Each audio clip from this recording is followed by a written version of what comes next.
নমস্কার, আপনারা দেখছেন চ্যানেল এবিসি। আমি বিজয়, আর প্রত্যেক দিনকার মতো আপনাদের সামনে উপস্থিত হয়ে গেছি। আজ আমি আপনাদের সঙ্গে এখন আলোচনা করব শনির রত্ন নীলার সম্পর্কে। দেখুন, নীলা একটি এমন রত্ন যার নামে কিন্তু মানুষ ভয়ে ভীত হয়ে থাকে। তাই বহু মানুষেরা মনে করে থাকে যে নীলা কিন্তু দ্রুত ক্ষতি করে থাকে মানুষের জীবনে। তাই এই নীলার রহস্য কি আছে সেই সম্পর্কে তো জানবই, এবং সত্যিই কি নীলা ধারণে দ্রুত ক্ষতি হয়ে থাকে কিনা সেই সম্পর্কেও জানবো, এবং জানবো সত্যিই কি নীলা ধারণে দ্রুত লাভ হয় কিনা, কাদের ক্ষেত্রে নীলা ধারণের সুফল মিলতে পারে, কাদের ক্ষেত্রে ভুল করেও নীলা ধারণ উচিত নয়, সেই সমস্ত কিছু আলোচনা করার চেষ্টা করব। প্রথমে জানবো নীলারত্নের বিশেষত্ব কি আছে।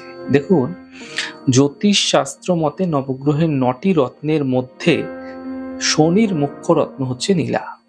নীলা বায়ু তত্ত্বকে নির্দেশ করে থাকে এবং বায়ু তত্ত্বের সঙ্গে সম্পর্কিত হয়ে থাকে, এবং এর সাধারণভাবে যে নীলা হয় না, এই জন্য এই রত্নকে নীল রং বলে কিন্তু নীলা বলা হয়ে থাকে। এছাড়া নীলা অন্য রঙেরও হয়ে থাকে, যেমন ধরুন হালকা সাদা রঙের নীলা, মিশ্রিত হলুদ রঙের, যাকে পীতাম্বর নীলা বলা হয়। এবং জ্যোতিষ মতে নীলার বিভিন্ন প্রয়োগ কিন্তু হয়ে থাকে, এবং বিশেষভাবে এর গুরুত্ব কিন্তু জ্যোতিষে রয়েছে। দেখুন, শনির দ্বারা কোনো লাভ পেতে শনির যে শুভত্ব তাকে বৃদ্ধি করতে নীলা ধারণ করা অত্যন্ত বিশেষ লাভকারী এবং শুভ হয়ে থাকে। দেখুন, আপনার জন্মকুষ্ঠিতে শনি যদি দুর্বল অবস্থায় অবস্থিত হয়ে আছে এবং আপনি শনির থেকে কোনো বিশেষ লাভ পেতে চাইছেন, সেক্ষেত্রে শনির রত্ন নীলা আপনারা ধারণ করতে পারেন, তা আপনাদের ক্ষেত্রে লাভকারী হবে। দেখুন, নীলা ধারণের পূর্বে অবশ্যই সাবধানতা অবলম্বন করার প্রয়োজন রয়েছে। বিনা পরামর্শে উৎপটাংভাবে আপনারা নীলা ধারণ করে ফেললেন, এতে আপনাদের পক্ষে কিন্তু ক্ষতি হতে পারে।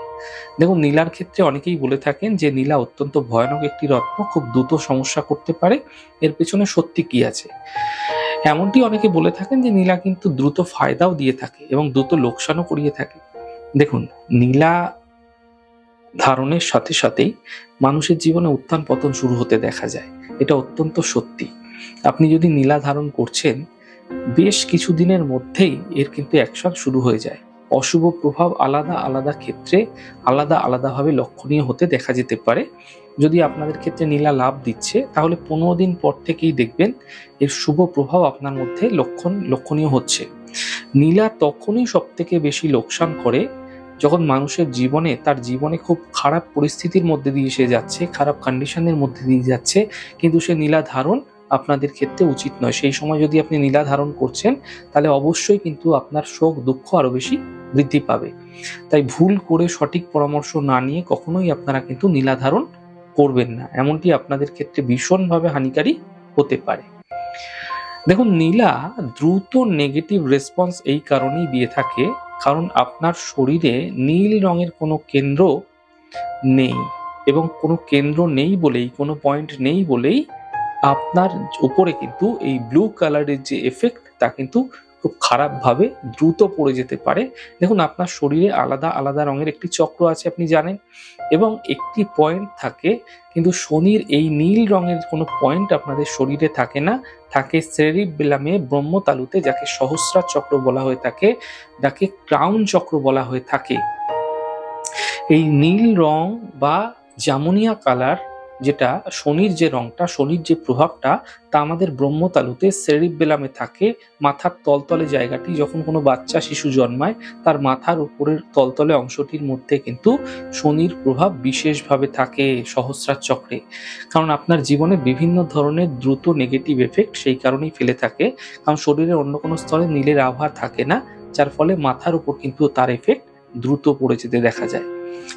এবার আমরা আপনাদের সঙ্গে এখন আলোচনা করব কাদের ক্ষেত্রে নীলা ধারণ করা উচিত এবং কাদের ক্ষেত্রে নীলা ভুল করেও ধারণ করা উচিত নয়।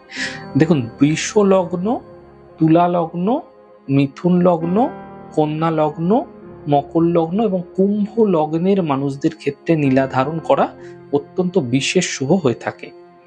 আপনার জন্মকুষ্ঠী জন্মছকে শনির অবস্থান অনুযায়ী নীলা ধারণ করা অবশ্যই উচিত। না জেনে শুনে বিনা পরামর্শে উৎপটাং ভাবে আপনারা নীলা ধারণ করছেন, তা আপনাদের পক্ষে তা সমস্যা আনতে পারে। তাই ধারণের পূর্বে সঠিক পরামর্শ নিয়ে নীলা ধারণ করলে আপনাদের পক্ষে শুভ হবে। দেখুন, মেষ লগ্নের মানুষদের ক্ষেত্রে বিশেষ দশা চলাকালীনও কিন্তু পরামর্শ দেওয়া হয়ে থাকে নীলা ধারণের। কর্কট লগ্ন, সিংহ লগ্ন, বৃশ্চিক লগ্ন, ধনু লগ্ন এবং মীন লগ্নের মানুষদের ক্ষেত্রে ভুল করেও নীলা ধারণ করা উচিত নয়। তা আপনাদের জন্য বড় বিপজ্জনক এবং ক্ষতির সম্মুখীন আপনাকে করাতে পারে। এছাড়া যাদের দ্রুত মুড সুইং হয়, চন্দ্রের অশুভ প্রভাবের ফলে মুড সুইং হতে পারে, রাহুর অশুভ প্রভাবের ফলে মুড সুইং হতে পারে।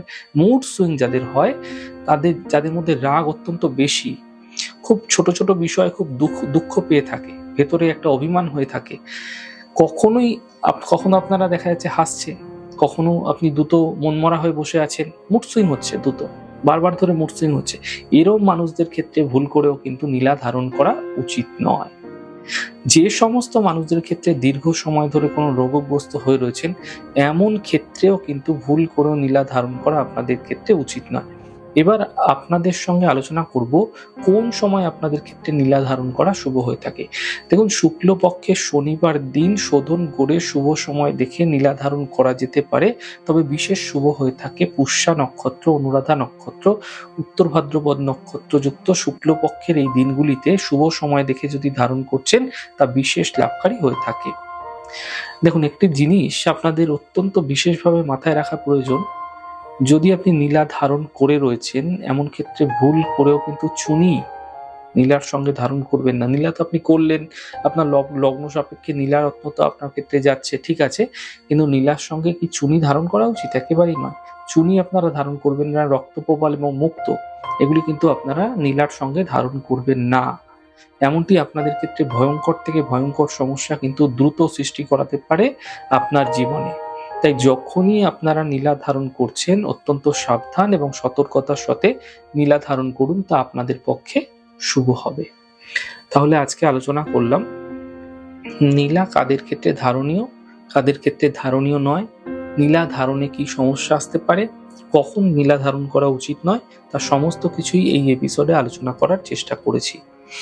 আমাদের এই ছোট ছোট আলোচনাগুলি যদি আপনাদের ভালো লাগছে, সেক্ষেত্রে লাইক করতে, কমেন্ট করতে, সাবস্ক্রাইব এবং শেয়ার করতে বন্ধুদের সঙ্গে ভুলবেন না। অনেক ভালো থাকুন, সুন্দর থাকুন, সুস্থ থাকুন। আগামী পর্বে দেখা হবে। নমস্কার।